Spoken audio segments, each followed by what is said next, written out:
تو وہ تمہیں تنافس یعنی وہ تمہیں تباہ و برباد کر دے جیسا کہ اس نے پچھلی قوموں کو تباہ و برباد کیا تھا دنیا نے. صحیح ہے, وہ کیونکہ اس میں لگ گئے تھے, کیا وہ اس میں کھپ گئے اور لگ گئے. وَتُهْلِكَكُمْ كَمَا أَهْلَكَتْهُمْ, جیسے کہ ان کو ہلاک کیا تھا ویسے تمہیں وہ ہلاک کر دیا, کیونکہ وہ دنیا میں پھر الجھ کے رہ گئے. یہ حدیث بخاری اور مسلم دونوں میں متفق علیہ حدیث. اللہ کے رسول صلی اللہ علیہ وسلم فرماتے کہ میرے پاس فرشتے آئے اور آ کے مجھ سے پوچھا کہ آپ اگر چاہیں تو اللہ تعالیٰ آپ کو بادشاہ اور رسول بنا سکتا ہے, جیسا کہ سلیمان علیہ السلام کو بنایا تھا, داؤد علیہ السلام کو بنایا تھا, یا آپ کو بادشاہ رسول اور عبد بنا سکتا ہے, غلام عام اللہ کا بندہ. آپ نے فرمایا میں یہ پسند کرتا ہوں, عاجزی والا عبد کے ساتھ بادشاہ بن جائے. فرمایا کہ میں چاہتا ہوں کہ مجھے ایک دن کھانا ملے تو اس دن میں صبر کروں اور شکر کروں اللہ تعالیٰ کا, اور ایک دن کھانا نہ ملے جس دن پیٹ میرا نہ بھرا ہو اس دن صبر کروں اور اللہ کا قرب حاصل کروں. دونوں صورتوں میں قرب اللہ کا حاصل کروں. ورنہ آپ چاہتے تو آپ کے لیے حکم تک پھر آپ کہیے تو آپ کو پہاڑ جو ہے وہ پورے کا پورا پہاڑ سونے کا بنا دیا جائے. فرمایا کہ ابن آدم کا پیٹ مٹی کے سوا کسی سے نہیں بھرے گا, اس کو سونے کا ایک پہاڑ مل جائے تو وہ کہے گا ایک اور مل جائے تو اچھا. ایک دوسرے کی مطلب فکر کرے گا کہ ایک اور ہونا چاہیے, ایک کافی نہیں. اور کیا کرتا ہے انسان, جو کھاتا ہے, جو پیتا ہے, جو اوڑھ لیتا ہے, پہن لیتا ہے, کل یہی ہے اس کا. باقی جو ابھی تک ہم نے یوز نہیں کیا اور رکھا ہوا ہے وہ ہمارا تھوڑی. آپ نے پوچھا اللہ کے رسول نے صلی اللہ علیہ وسلم کہ تم میں سے کون ہے جو اپنے مال سے زیادہ دوسرے کا مال پسند کرتا ہو, یعنی کس کو اپنے مال سے زیادہ دوسرے کا مال پسند ہے. صحابہ نے فرمایا اللہ کے رسول ہر آدمی اپنے مال کو زیادہ پسند کرتا ہے. تو فرمایا کہ جو تم نے استعمال کر لیا وہ تو تمہارا, جو تم پیچھے چھوڑ کے جا رہے ہو تمہاری اولاد کا ہے. اس کے مال کو جمع کرنے, اس کے مال کو بنانے میں, چھوڑ کے جانے کے لیے اتنی فکر میں لگے, بجائے اس کے کہ یہ فکر ہوتی کہ میں کیا کر رہا ہوں. اس کا یہ مطلب نہیں ہے کہ کچھ کمایا نہ جائے, اس کی طرف ہم آخر میں آتے ہیں کہ وہ کیا کرنا ہے اور کیا اس میں بیلنس کیسے ہو. لیکن فی الحال اللہ کے رسول صلی اللہ علیہ وسلم کے الفاظ سنیے اور اندازہ کیجئے کہ ہم کہاں ہیں, کہاں پڑے ہوئے.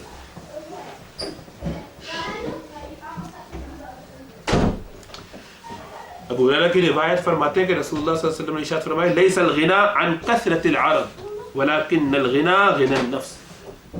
بادشاہی, یہ رچنس, امیری, تونگری, اس کا نام نہیں ہے کہ آدمی کے پاس بہت سارے اعراض ہو, بہت ساری چیزیں ہو, اشیاء ہو, مال ہو, دولت ہو, اس طرح کی چیزیں ہو, بلکہ تونگری اس کا نام ہے کہ اندر سے دل اس کا بادشاہ ہے. خدا کی یاد میں بیٹھے جو سب سے بے غرض ہو کر تو اپنا بوریا بھی پھر ہمیں تخت سلیمان, اپنے بوری میں بیٹھے ہوئے اس کو تخت سلیمان سمجھ رہے, جن کہ اللہ کی یاد کی محبت, مزے لگے, مٹھاس, بادشاہی یہ ہے. ابراہیم بن ادھم بہت بڑے بزرگ گزرے ہیں, بلخ کے بادشاہ تھے, اور پوری سلطنت چھوڑ دی اللہ کی یاد میں انہوں نے. لوگ ان کے پاس ہاتھ پیر جوڑ کے جب ملنے آئے اور کہا کہ خدا کے لیے واپس آئے, بڑی مصیبت سے آپ کو ڈھونڈا ہے, سسٹم سمجھ نہیں رہا, چل کہنے لگے جو بادشاہت مجھے حاصل ہے تو اس کا اندازہ نہیں, تو میرا وقت ضائع نہ کرو, جاؤ.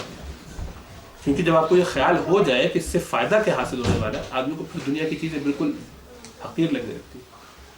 اور چونکہ ہر وہ نعمت جو ہم کھا رہے ہیں اس کا سوال ہوگا, خالی اتنے کا سوال نہیں ہوگا. کن چیزوں کا اللہ کے رسول نے وہ بھی حدیث میں بیان فرما دیا کہ بھی دیکھیے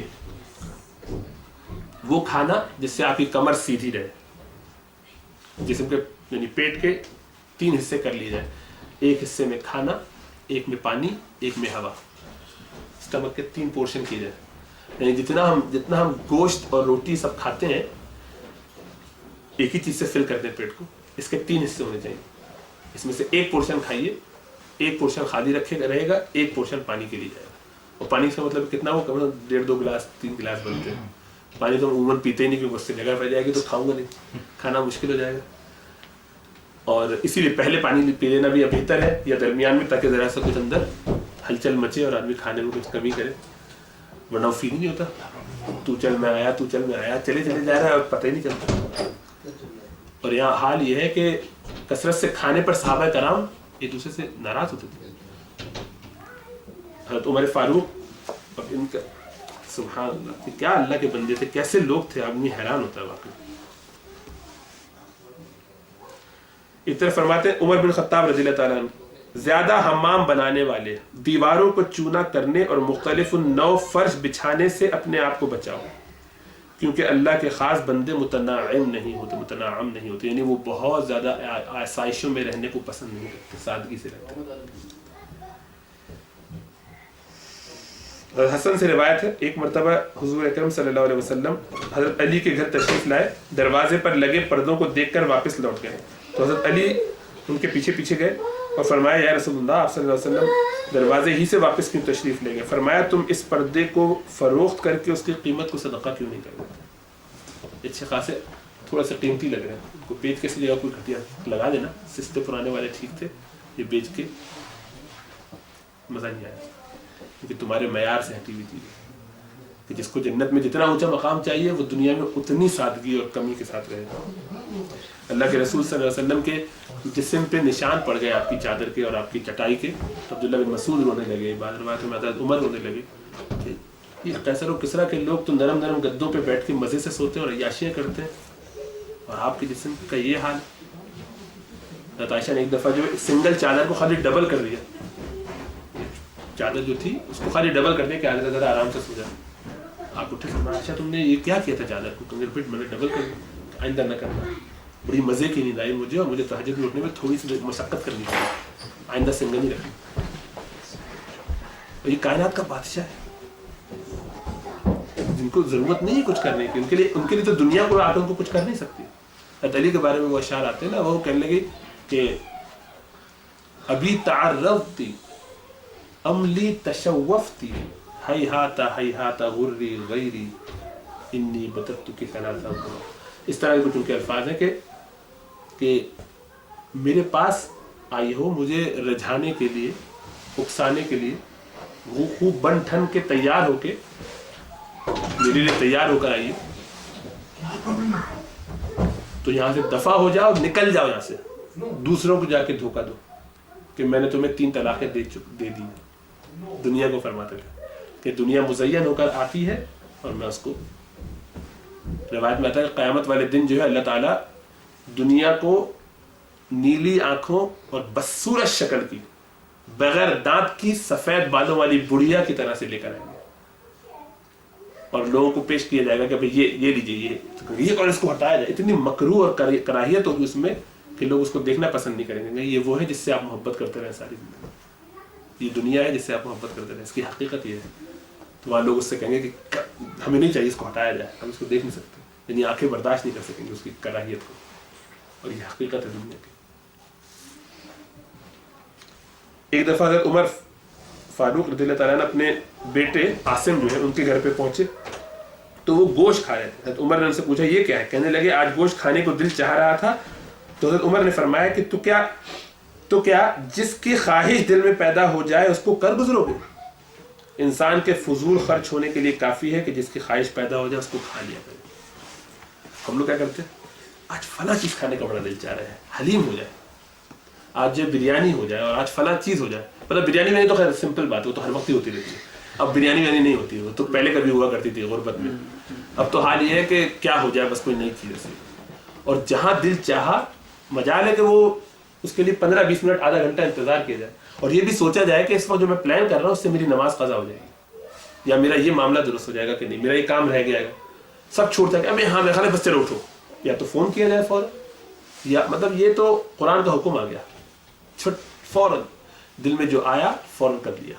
حلال ہے، حرام نہیں ہے، وہ حرام نہیں ہے ایسا کرنا، لیکن یہ غلامی کی علامت ہے. یہ آدمی جس طریقے سے اپنے نفس کو اور اپنی خواہش کو پسند کر کے اس کی محبتوں کو قبول کرتا جائے گا، اس کی باتوں کو قبول کرتا جائے گا، اتنا زیادہ وہ دنیا کے شکنجے میں آئے گا. اب اس کی روح جب نکلنے کا وقت آئے گا تو چونکہ اس نے اتنے زیادہ کنیکشنز بنائے ہوئے، ایک ٹانگ اس کی دنیا میں اٹکی ہوئی ہے گھر کی صورت میں، ایک اس کے بزنس میں اٹکی ہوئی ہے، ایک ادھر اس کی اولاد میں اٹکی ہوئی ہے، ایک ادھر اماں بہن بھائی جو رشتے دار ہیں ان میں اٹکی ہوئی، دوسری طرف وہ اور کسی کام میں لٹکا ہوا تھا، ادھر اس کے پیسے وہاں ڈوب رہے ہیں، وہ اس کا قرضہ ادھر ہے، یہ اس کا کیریئر پھنسا ہوا ہے، جو اس کی جو بزنس کیا کیا چیزیں اس کی ہیں جو اس کو دنیا میں کھینچ کے رکھتی ہیں، کہ کوئی اس کی پرانی محبت اور نئی محبت، کوئی اس کے کیا کیا چیزیں ہیں جس سے وہ نمود و نمائش کی اس کو شوق تھا، وہ ارمان اس کا رہ گیا. اس کو جو ہے وہ یہ ڈگری حاصل کرنی تھی وہ نہیں کر پایا. اس کو جو ہے یہ سیکھنا تھا، خود دینی علم بھی بھلے سیکھنا تھا اس لیے کہ تاکہ لوگوں میں اس کا نام ہو، پتہ چلے کہ یہ بھی کوئی علامہ چیز تھے، یا یہ زبان سیکھنے کا شوق تھا، یا وہ جو بھی تھے سارے اس کے دنیا کے پیشنز اور aims and targets and goals, وہ ساری چیزیں اس کے لیے زنجیر علائق ہیں، تعلقات کی زنجیریں، اور یہ سب توڑ کے اس کی روح کو نکلنا پڑے گا. جتنے زیادہ علاقے ہوں گے اتنے زیادہ تکلیف سے نکلے گی، اتنی زیادہ مشقت ہوگی. اس کو دل چھوڑ دنیا میں اٹکے گی، یہ چھوڑ کے کیسے چلے جائے ساری چیزوں کو. اور جس کا خود کچھ کل جو ہے اس کی پونجی ایک بوریا ہے، کندھے میں اٹھایا نکل لی، اس کے لیے مرنا بڑا آسان ہے. نہ فکس ابورڈ نہ کچھ اور، مسافر کی سی مثال. اور فرمایا اللہ کے رسول حکمن، آپ نے حکم دیا کن فی الدنیا کا انک غریب، کن فی الدنیا کا انک غریب، دنیا میں ایسے رہے جیسے کہ تو اجنبی ہے، او عابر السبیل، یا راہ چلتا مسافر. دن ہو جائے تو رات کی فکر نہ کر، رات ہو جائے تو دن کی فکر نہ کر. ہم تو مہینوں کی فکر کر کے بھی ٹینشن میں رہتے ہیں. سکون ہو جاتا تب بھی کوئی بات ہے، ایسا ہوتا نہیں، کیونکہ وہ چاروں طرف سے ایسا گھیر لیتی ہے دنیا کہ آدمی اس کے چکر میں بالکل پریشانی میں رہتا ہے. اطمینان اس کو، سکون اس کو کہیں حاصل نہیں ہوتا.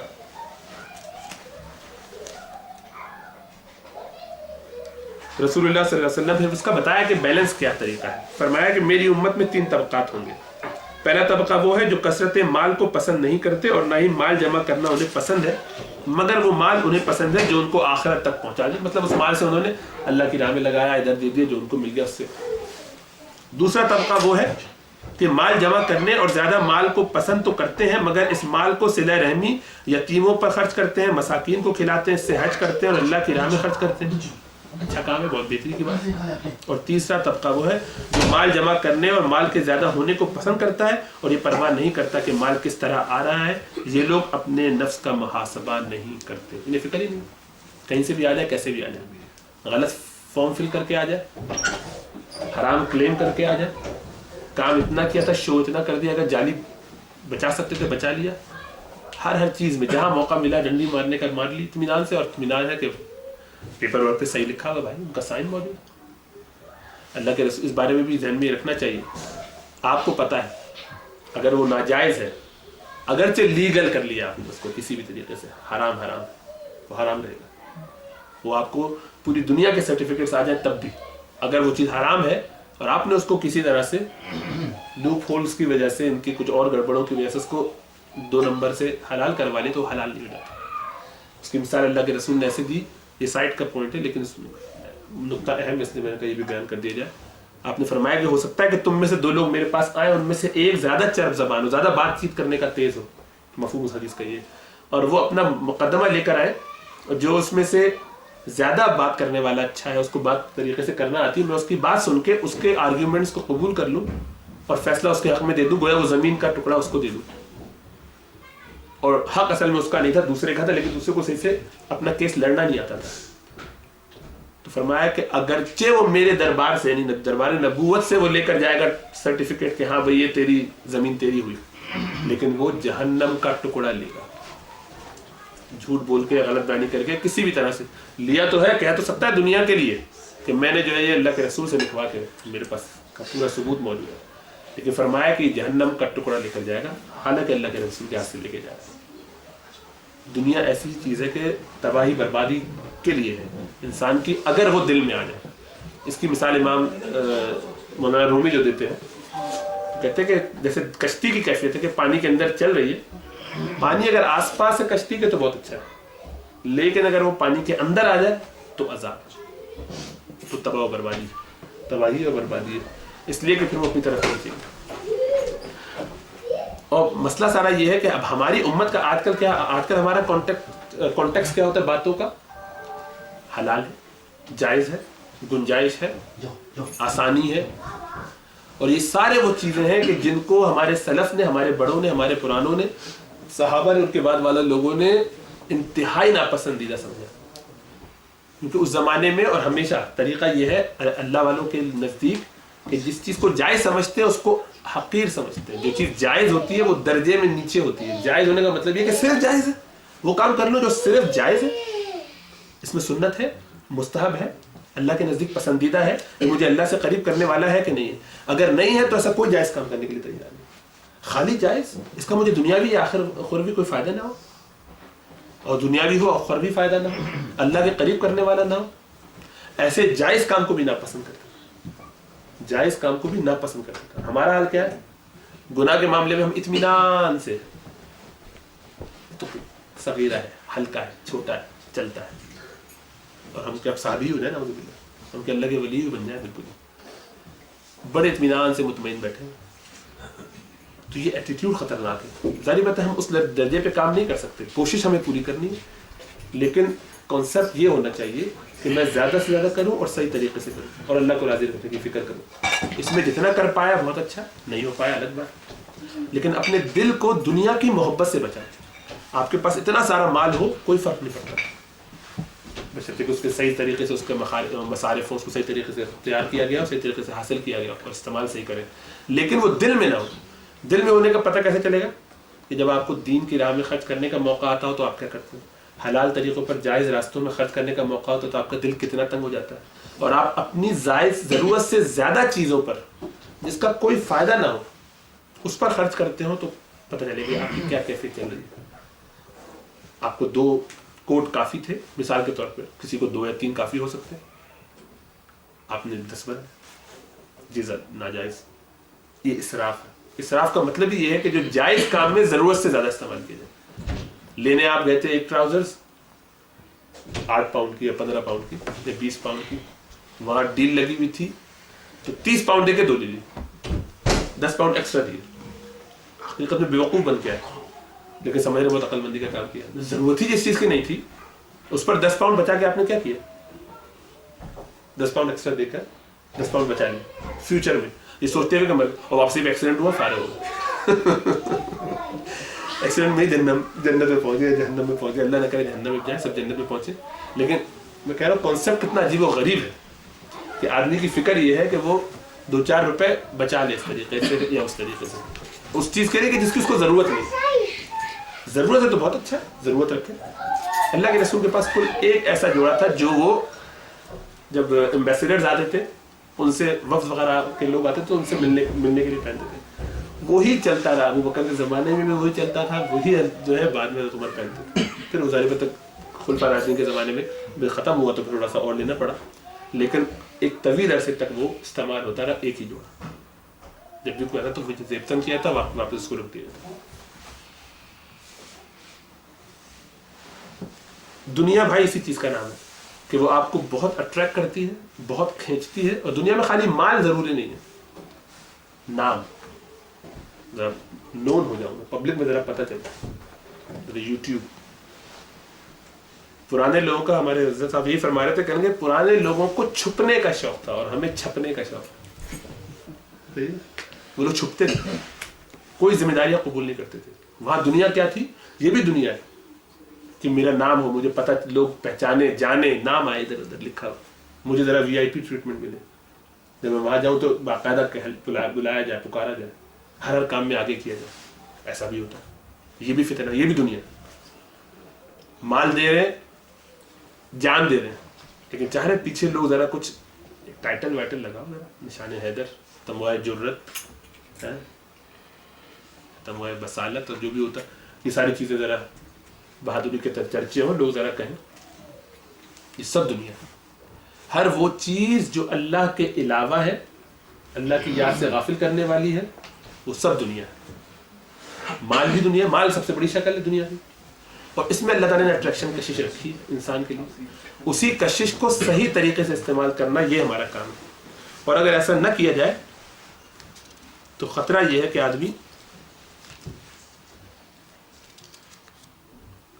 بربادی کی طرف چلا جائے. وہ حدیث جو میں نے سنائی تھی اس میں نے عمل صالح کہا تھا. عمل صالح نہیں, یہاں پر جو روایت ہے اس میں ابن ماجہ کی اور ترمذی کی, وہ یہ ہے کہ فرمایا رسول اللہ صلی اللہ علیہ وسلم نے کہ الا ان الدنیا ملعونہ ملعون ما فیها الا ذکر اللہ وما والاہ وعالم او متعلم, کہ دنیا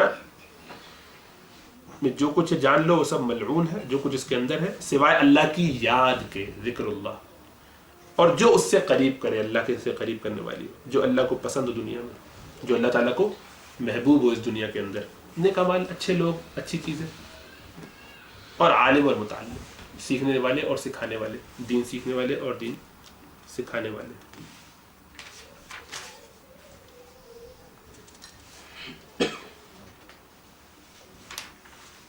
سمجھ گئے بھائی؟ تو دنیا کی محبت سے اپنے دل کو خالی کرنا یہ بہت اہم کام ہے. ایک اور چھوٹا سا واقعہ پھر اس کے بعد بند اس کو کرتے ہیں. ایک دفعہ اللہ کے رسول صلی اللہ علیہ وسلم اپنے صحابہ کے ساتھ مدینے میں کہیں گلیوں میں سے گزر رہے تھے، باہر نکلے. انس روایت کرتے ہیں آپ نے راستے میں ایک بلند گنبد دیکھا تو فرمایا کہ یہ کیا ہے؟ یعنی کسی گھر میں ایک اونچا سا انہوں نے گنبد بنایا ہوا تھا، ایکسٹرا ایلیویشن، تھوڑی سی اس کی گھر کی ذرا سا ہوتی ہے نا کہ آپ کو شوق کہ گھر کو چمکایا جائے، ذرا اچھا بنایا جائے، ایکسٹرا باہر کچھ اس میں خوبصورتی اس میں لگائی گئی. تو گنبد سا بنایا ان کے لیے، آرچ سا بنایا. فرمایا یہ کیا ہے؟ یہ بلند و بالا عمارت کس نے بنوائی ہے؟ تو صحابہ نے عرض کیا یہ گنبد فلاں انصاری صحابی کا ہے.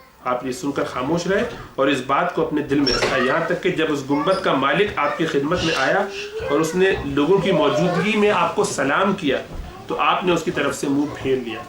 حضرت صلی اللہ علیہ وسلم نے ایسا کئی مرتبہ کیا کہ وہ شخص آپ کی طرف آتا، سلام کرتا اور آپ اس سے منہ پھیر لیتے اور اس سے بے رخی برتتے. آخرکار اس شخص نے آپ کے چہرے پر غصے کے آثار محسوس کیے اور آپ کے منہ پھیر لینے سے آپ کے ناراض ہونے کو معلوم کر لیا. چنانچہ اس شخص نے ان صحابہ سے جو حضور اکرم صلی اللہ علیہ وسلم کے خاص ساتھی اور ہم نشین تھے اس امر کا شکوہ کرتے ہوئے کہا کہ بخدا میں دیکھ رہا ہوں گویا رسول اللہ صلی اللہ علیہ وسلم مجھ سے ناآشنا ہے. ان صحابہ نے اس کو بتایا کہ ایک دن حضور اکرم صلی اللہ علیہ وسلم تمہاری طرف تشریف لے گئے تھے اور تمہارے گنبد کو دیکھا تھا. اس شخص نے یہ سنا تو فوراً اپنے گنبد کی طرف گیا اور اس کو ڈھا دیا یہاں تک کہ وہ برابر کر دیا. اس واقعے کے بعد ایک دن رسول اللہ صلی اللہ علیہ وسلم پھر اس طرف سے تشریف لے گئے اور گنبد کو نہ پایا. دریافت کیا کہ وہ گنبد کہاں ہے؟ صحابہ نے فرمایا کہ گنبد بنانے والے نے آپ کی بے التفاتی اور ناراضی کا ہم سے شکوہ کیا تھا. اس کا سبب دریافت کیا تو ہم نے اس کو صورتحال سے آگاہ کر دیا تھا. چنانچہ اس شخص نے گنبد کو ڈھا دیا. تب آپ نے فرمایا یاد رکھو یہ عمارت اپنے بنانے والے کے لیے وبال یعنی عذاب کا سبب بنے گی، مگر وہ عمارت جس کے بغیر کوئی چارہ نہ ہو. مگر وہ عمارت جس کے بغیر کوئی چارہ نہ ہو. آپ نے بات 2 دفعہ فرمائی، مگر وہ عمارت جس کے بغیر کوئی چارہ نہ ہو. مطلب یہ کہ جو صرف نیسیسٹی ہو، ایبسولوٹلی نیسیسری ہو، وہ حصہ گھر کا یا وہ جگہ گھر کی کہ جس میں رہنا، کھانا، سونا، کوئی اور اس کی ضرورت ہے، ٹھیک، بیٹھنا ہے، یہ کرنا ہے، ڈائننگ روم ہے، ڈرائنگ روم ہے، وہ سب ٹھیک ہے. لیکن ایک ایسا کمرہ، ایک ایسا ایریا گھر میں بنا دیا جس کی کوئی ضرورت نہیں ہے، جو کسی کے فائدے کی چیز نہیں، شوشا، تو ذرا اس کی ڈیکوریشن ہے، بلا وجہ کی چیز. ایسی چیزوں کے اوپر سوال ہے. ضرورت کی جتنی چیزیں ہیں بس وہی رکھ سکتا ہے آدمی، اس سے آگے اپنے آپ کو الجھانے کی ضرورت نہیں دنیا میں بھائی، ورنہ بہت زیادہ مشقت ہے. معاذ بن جبل نے کہا، بہت بڑے صحابی رسول ہیں، تنگ دستی کے امتحان میں تمہیں مبتلا کیا گیا تو تم نے صبر کیا، عنقریب مالی فراوانی کے فتنے میں مبتلا کیے جاؤ گے. مجھے سب سے زیادہ اندیشہ عورتوں کے فتنے سے ہے، جبکہ وہ سونے کے کنگن پہننے لگیں گی، شامی لباس اور یمنی چادریں پہن لیا کریں گی، مالداروں کی پیروی کریں گی اور غریبوں سے منہ موڑا کریں گی.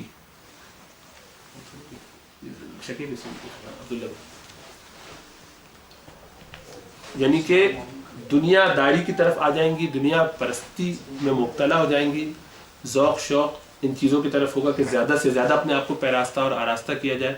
ان لوگوں کی طرف التفات زیادہ ہو، رشتے اس طرف زیادہ جا رہے ہو کہ جو معاشی طور پر ساؤنڈ ہو، بزنس اچھا ہے، مال اچھا ہے، دنیا اچھی ہے، دنیاوی طور پر زیادہ ویل آف ہے، ایسے لوگ اسٹیبل ہیں، اسٹیبلشڈ ہیں. اور اس کے دیندار ہو یا نہ ہو تو پوچھتا بھی نہیں کوئی، اس کی تو ضرورت بھی نہیں.